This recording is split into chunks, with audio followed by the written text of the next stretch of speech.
Magandang araw po muli mga mahal nating mga subscribers, mga viewers, mga taga-subaybay po ng ating Solid Rock Ministry Lesson Review. Kami po ay natutuwa na muli kayong makasama sa pagkakataong ito.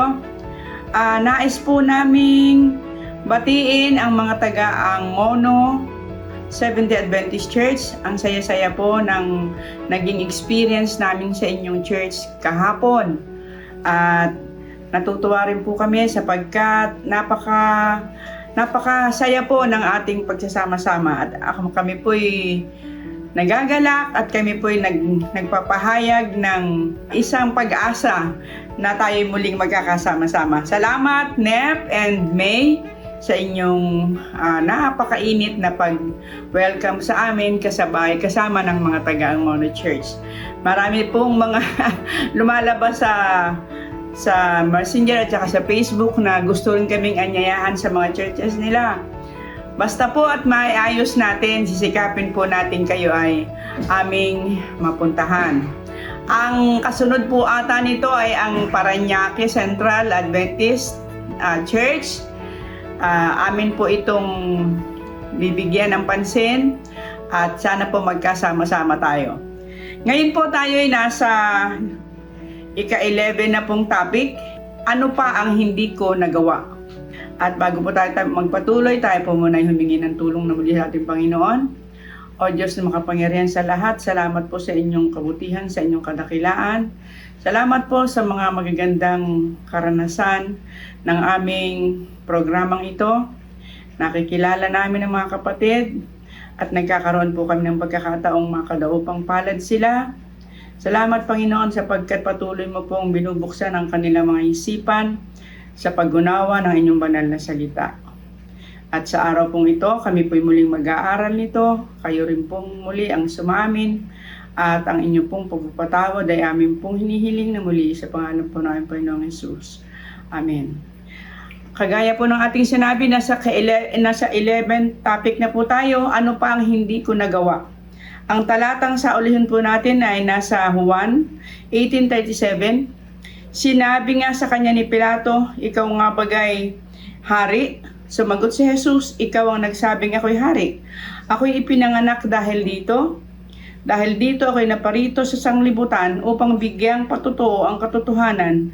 Ang bawat isang ayon sa katotohanan ay nakikinig ng aking tinig. Isang kwento ng isang kabataan na galit sa kanilang hari.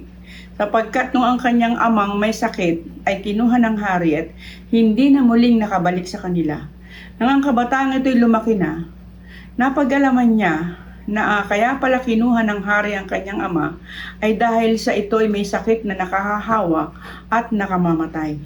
Napag-alaman din niya kung gaano kamahal ng hari ang bawat isa sa kanila, kaya't ginawa niya ito upang ang lahat ay maingatan at lahat ng kanyang nasasakupan. Tulad ng haring ito, ang ating Diyos. Siya ay nagmamahal ng labis sa kanyang mga nilikha, subalit hindi ito naunawaan halos ng lahat. Kaya't nagagalit sa kanyang mga kautusan na iniisip na ito ay pabigat lamang. Ngayon, pag-aaralan natin ang mga bagay na ito. Ito po ang mga katanungan na ating pag-uusapan sa araw na ito. Number 1, ano ang katotohanan na inihahayag ng Panginoon sa aklat ni Juan? Number 2, papaano pinawalang halaga ni Kristo ang mga akusasyon ni Satanas? Number 3, may mga bagay pa bang hindi ginawa ang Panginoon o bagay na sana'y kanyang ginawa? At number 4, ano ba ang layunin ng paghuhukom? At sino-sino ang huhukuman? Balikan po natin ang tanong number 1, ano ang katotohanan na inihayag ng Panginoon sa aklat? Alright, sige po, atin pong titingnan ngayon, ano nga ba ang ipinapahayag ng ating Panginoon diyan sa Juan 18:37. Ano ang sinasabi? Sinabi nga sa kanya ni Pilato, ikaw nga bagay hari? Sumagot si Jesus, ikaw ang nagsasabing ako'y hari. Ako'y pinanganak dahil dito. Dahil dito ako'y naparito sa sanglibutan upang bigyang patutuo ang katotohanan. Ang bawat isang ayon sa katotohanan ay nakikinig ng aking tinig. Ayan, sinasabi po ng ating Panginoon na siya talaga ang hari. Ayon sa tugon niya sa katanungan ni Pilato. At sabi niya, ako'y naparito sa kadahilan ng ito, upang ipakilala ang katotohanan. Alam po ninyo, alam natin na magmula sa umpisa ay kasinungalingan patungkol sa Diyos ang ihinayag ni Satanas. Ngayon, ibig ng ating Panginoon na gawing maliwanag na maliwanag kung gaano kadakila ang pag-ibig ng Diyos, kung gaano kadakila ang kanyang pagmamalasakit, at ano talaga ang kanyang panukala para sa sangkatauhan. Kaya titingnan po natin, ang katanungan ay, mayroon pa bang hindi ginawa ang Diyos? Titingnan po natin yan. So dito po, sinasabi lang na si Kristo na parito upang patunayan ang katotohanan patungkol sa Kanya at patungkol sa Kanyang Ama. Upang makilala natin ng tunay kung ano nga ba talaga ang Diyos. Okay, at ngayon po naman sa ating pangalawang katanungan, paano pinawalang halaga ni Kristo ang mga akusasyon ni Satanas? Ayan, so titingnan po natin sa Romas 5:8, ano ang sinasabi? Natapot ipinagtatagubili ng Diyos ang kanyang pag-ibig sa atin, na nang tayo'y mga makasalanan pa, si Kristo ay namatay dahil sa atin. Ayan, ang ating Panginoon, siya ang hari. Hari ng buong universe. Datapwat siya'y naparito, hindi upang maghari, kundi upang tumubos sa ating mga kasalanan. Ialay ang kanyang sariling buhay upang ipabatid sa bawat isa sa atin na mas nanaisin ng Panginoon na siya'y mamatay kaysa tayo ay pabayaan sa kawalang pag-asa. Sapagkat gayon na lamang ang pag-ibig ng Diyos na kanyang ibinigay ang kanyang bugtong na anak upang ating makilala. So dito po ay pinabubulaanan ng ating Panginoon yung akusasyon ni Satanas na ang Diyos makasarili, na ang Diyos diktador, na ang Diyos ay gusto ay puro sa kanya lamang lahat ang benepisyo. Dito ay pinapakita na ang iniisip ng ating Panginoong Diyos walang iba kung hindi ang ating kabutihan. Tingnan pa po natin sa Kapitulo 3, talatang 23 hanggang 26. Ano naman siya sabi sa Roma? Sapagkat ang lahat ay nangagkasalang at hindi nakakaabot sa kaluwalhatian ng Diyos, palibhasay inaring ganap na walang bayad ng kanyang biyaya sa pamamagitan ng pagtubos na nasa kay Kristo Jesus, na siyang inilagay ng Diyos na maging pangpanubag loob sa pamamagitan ng pananampalataya sa kanyang dugo upang maipakilala ang kanyang katwiran dahil sa hindi pagpansin sa mga makasalanan na gawa ng nagdaang panahon sa pagpapahinubod ng Diyos. Sa pagpapakilala ay aking sinabi na ng kanyang katwiran sa panahong kasalukuyan upang siya maging ganap at taga-aaring ganap na sa mga at taga-aaring ganap sa may pananampalataya kay Kristo. So ayan po, napakaliwanag po ng sinasabi. Una, tayo ay tinubos sapagkat tayong lahat ay nangagkasala at hindi kailanman nakaabot sa kaluwalhatian ng Diyos. Sa kadahilan ng ito, ang ating Panginoon na parito sa lupa, sa kadahilan ng ito, ipinakita ng Diyos ang kanyang dakilang pag-ibig sa bawat isa sa atin upang tayo ay mga tubos, maging maliwanag sa ating lahat. At hindi lang po sa atin, sapagkat ang ating pong pinag-aaralan na tunggalian ay hindi lang dito sa sanlibutan, kundi sa buong universe. Kaya titingnan po natin ano ang nangyari matapos na ihandog ng Panginoon ang kanyang sarili alang-alang sa ating katubusan. Tingnan po natin sa Apokalipsis 12, 10 hanggang 12. Ano siya sabi? At narinig ko ang isang malakas na tinig sa langit na nagsasabi, ngayon dumating ang kaligtasan at ang kapangyarihan at ang kaharian ng ating Diyos at ang kapamahalaan ng kanyang Kristo, sapagkat inihagis na ang tagapagsumbong sa ating mga kapatid na siyang sa kanila ay nagsusumbong sa harapan ng ating Diyos araw at gabi. At siya'y kanilang dinaig dahil sa dugo ng kordero at dahil sa salita ng kanilang patotoo, at hindi nila inibig ang kanilang buhay hanggang sa kamatayan. Mga gala kayo o mga langit at kayong nagsisitahan diyan sa aba ng lupa at ng dagat, sapagkat ang diablo'y bumaba sa inyo na may malaking galit, sa pagkaalam niya na kaunting panahon na lamang mayroon siya. Napakaliwanag po. Matapos na ihandog ng ating Panginoon ang kanyang sarili upang tayo ay mga tubos, si Satanas ay itinapo na mula sa langit. Hindi na siya kailanman nakababalik sa langit. Hindi katulad nung panahon ni Job na ito si Satanas ay kapag ka mayroong pagtitipon ang mga anak ng Diyos, siya ay naroon din upang magulat, upang magsumbong, upang mag-akusa sa mga anak ng Diyos. Datapot ngayon, wala na sa kanyang naniniwala sa kalangitan.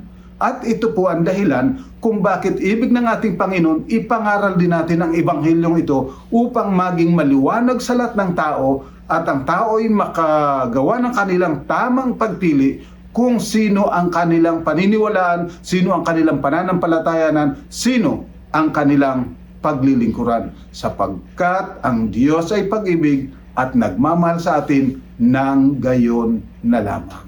Okay po, at sa atin pong pangtatlong katanungan, may mga bagay pa bang hindi ginawa ang Panginoon o bagay na sana'y Kanyang ginawa? Ayan, titiyan po natin, mayroon pa ba? At yan po ay katanungan na nagmumula sa aklat ng Isaias. Tingnan po natin sa Isaias 5:1-4. Papaawitin ninyo ako sa aking pinakamamahal, na awit ng aking minamahal tungkol sa kanyang ubasan.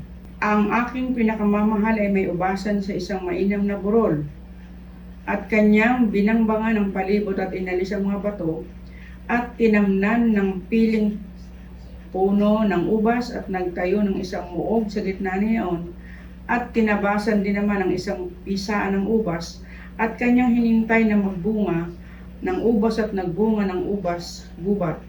At ngayon, o nananahan sa Jerusalem at mga tao sa Juda, hatulan ninyo, isasamo ko sa inyo, ako at ang aking ubasan.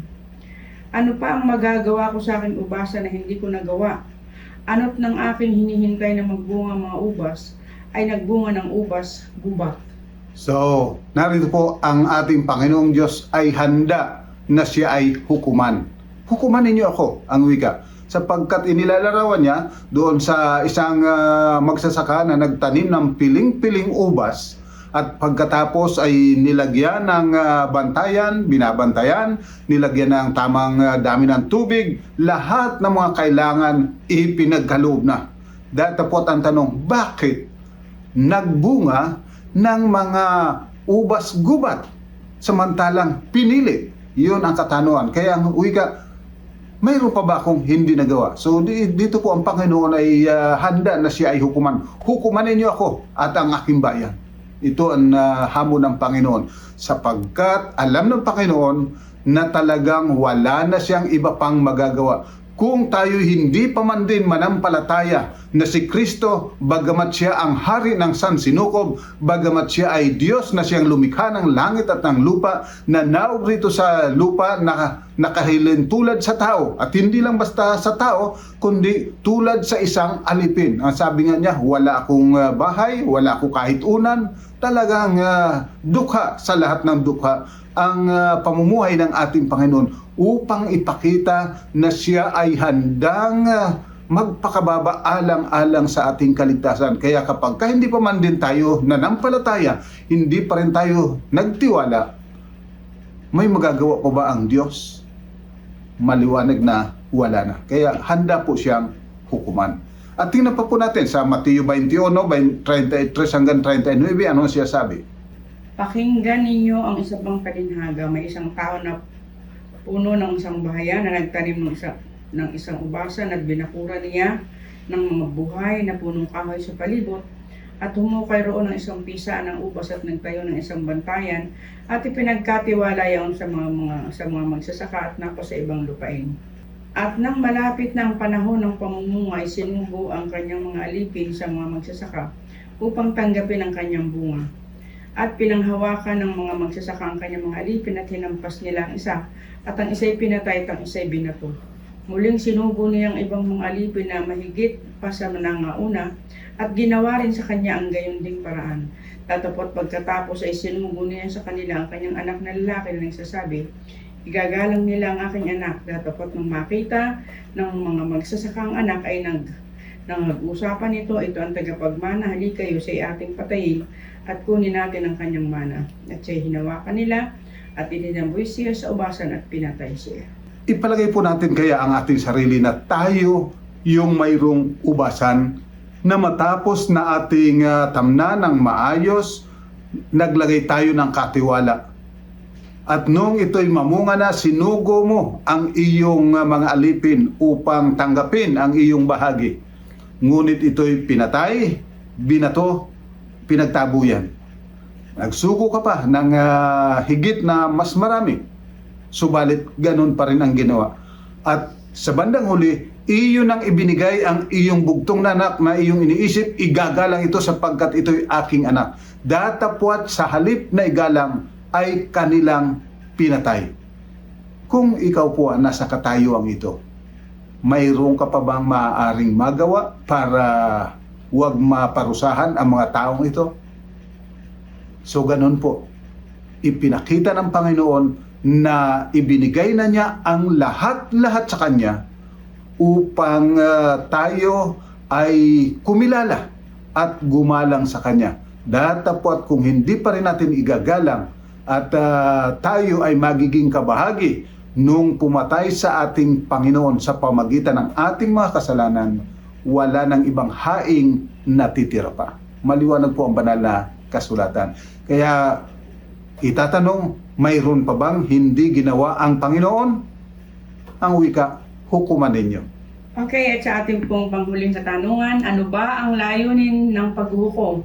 At sino-sino ang huhukuman? Ayan, tingnan po natin sa Apokalipsis 15:3. At inaawit nila ang awit ni Moses na alipin ng Diyos at ang awit ng kordero na sinasabi mga dakila at kagilagilalas ang iyong mga gawa o Panginoong Diyos na makapangyarihan sa lahat, matuwid at tunay ang iyong mga daan, ikaw na hari ng mga bansa. Ayan. So, ngayon, naghari na ang Panginoon matapos ang paghuhukom. Sino nga ba ang huhukuman? Tingnan po natin sa 19:1 hanggang 6, anong siya sabi. Pagkatapos ng mga bagay na ito, narinig ko ang gaya ng isang malaking tinig ng isang makapal na karamihan sa langit na nagsasabi, Alleluia, kaligtasan at kalawalhatian at kapangyarihan ay nauukol sa ating Diyos, sapagkat tunay at matuwid ang kanyang mga paghatol, sapagkat hinatulan niya ang bantog na patutot na siyang nagpasama sa lupa ng kanyang pakikiapid at iginanti niya ang dugo ng kanyang mga alipin sa pamamagitan ng kanyang mga kamay. At sila'y muling nagsabi, Alleluia, at ang usok niya ay nagpailang lang magpakailan-kailanman. At nangagpatira pa ang 24 na matatanda at ang 4 na nilalang na buhay na nagsisisamba sa Diyos na nakaupo sa luklukan na nagsasabi siya nawa, Alleluia. At lumabas yung isang tinig sa luklukan na nagsasabi, purihin ninyo ang ating Diyos, ninyong lahat na mga lingkod niya, ninyong lahat na mga natatakot sa Kanya, maliliit at malalaki. At narinig ko gaya ng isang tinig na isang makapal na karamihan at gaya ng lagaslas ng maraming tubig at gaya ng ugong na malalakas na kulog na nagsasabi, Hallelujah, sapagkat naghahari ang Panginoon nating Diyos na makapangyarihan sa lahat. Pansinin po ninyo ang sinasabi, matuwid ang Panginoong Diyos. Ibig sabihin, hinukuman ang Diyos. Siya ang unang hinukuman. Kaya kapag pinag-aralan po natin ang Apokalipsis at Daniel, makikita po natin na nagkaroon ng paghukom sa langit. Sino ang hinukuman? Ang Diyos. Pagkatapos, yung makasalanan. Kaya matapos na hukuman ang Diyos, nakita ng mga nilalang sa universe na ang Diyos matuwid, sabi nila, purihin ang Diyos. At si Satanas, na pinagmumula ng kasalanan, pinaalis na sa kalangitan. So siya po ang unang huhukuman. Sapagkat ang akusado po sa malaking tunggalian, una ay ang Diyos. Pangalawa ay ang bayan ng Diyos. So unang-unang huhukuman ay ang Diyos. Maging tayo man ay maghuhukom at ang ating unang hukuman ang Diyos at ang mga anghel. Ginawa ba nila ang lahat? Kaya sabi ng Panginoon, hukuman ninyo ako. So titingnan natin, matuwid nga ba talaga ang Diyos? Naging tapat ba talaga yung mga anghel na sinugo ng Diyos upang maglingkod sa sanglibutan? Yun ang unang huhukuman. At pagkatapos, titingnan natin yung ating sariling record. Oo nga. ganito ang nangyari sa akin. Pagkatapos, huhukuman din natin yung mga makasalanan. So ito po ay ang Diyos at ang tao. Yan ang huhukuman. Una, ang Diyos, hinukuman ng mga anghel, at si Satanas. Napatunayan, si Satanas sinungaling. Ang Diyos tunay. Ngayon, tayo naman ang maghuhukom. Hukuman natin ang Diyos at ang mga anghel at gayon din yung mga tao na bakit hindi nakapasok sa kaharian ng Diyos. Ano nga po ba ang talagang mga pagkakataon? Mayroon bang hindi ginawa ang Diyos para sa kanila? Ayan, so maging maliwanag. At pagkatapos, ikatlo, yung mga mapapahamak, maghuhukom din sila. Matuwid ba ang Diyos? At makikita nila na tunay na matuwid ang Diyos. At bago sila parusahan, sasabihin nila, tunay at matuwid ang Diyos. At tatanggapin nila ng maluwag sa kanilang puso ang kaparusahan, palibasang alam nila, ginawa ng Diyos ang lahat ng kanyang magagawa, alang-alang sa kanilang kaligtasan, datapwat kanilang tinanggihan at di pinanampalatayanan. At yan po, natatapos ang ating talakayan sa araw na ito. Iiwan po namin sa inyo ang ilang mga summary nito upang mas lalo po nating maunawaan ang ating mga pinag-usapan. Number 1, si Kristo, ang Diyos, siyang tunay na hari, makatwiran, banal at puspos ng pag-ibig, hindi tulad ng sinasabi ng kaaway. Number 2, pinahayag ng maliwanag ni Kristo na ang Diyos ay pag-ibig sa pamamagitan ng kanyang kamatayan at ipinakita ang karapatan niyang ipawalang sala ang mga nananampalataya dahil siya mismo ay namatay para sa atin. Number 3, ang Diyos handang sumailalim sa paghuhukom upang mahayag ang katotohanan. At number 4, ang paghuhukom ay magaganap na makaitlog. Hinukman siya ng mga anghel at lahat na di nagkasala. Ang mga naligtas ay maghuhukom, maging ang mga mapapahamak ay maghuhukom upang mahayag sa lahat, banal o makasalanan, na ang Diyos ay walang hindi ginawa para sa ikaliligtas natin. Kung magkagayon, hindi na muling babangon ang kasalanan. So mga minamahal, sana po ay nakatulong ang maikling pag-aaral natin ito. Ang pagpapala ng Panginoon ay sumating sama-sama. Tayo po'y manalangin. Ama po naming banal, muli po kaming lumalapit at nagpapasalamat sa iyong dakilang pag-ibig, pamamatnubay, sa katubusan na iyong ipinagkaloob sa bawat isa sa amin. Salamat po sapagkat pinatunayan mo na kailanman hindi mo ninais na mapahamak ang sangkatauhan. Ang iyong nais, kaming lahat ay mga ligtas, na anupat ipinagkaloob mo ang iyong bugtong na anak. At ang aming Panginoon ipinagkaloob ang kanyang sariling buhay upang patunayan na siya nga ang tunay na hari at marapat na sambahin, paglingkuran at sundin. O amang banal, tulungan nawa kami na magkaroon ng iba yung pananampalataya at pagtitiwala, magpasakop kami sa iyo ng lubusan at maging handang sundin at pahalagahan ang iyong mga banal na salita. Palibhasang tunay na ikaw ay Diyos ng pag-ibig, napakaliwanag po yan sa banal na kasulatan. Tulungan lang kami na manampalataya at magtiwala sa ngalan po ng aming Panginoong sa Jesus. Amen. So mga minamahal, hanggang sa susunod po, tayo muli magsama-sama ang pag-ibig ng Diyos at kanyang pagpapala matamasa nating sama-sama. God bless po.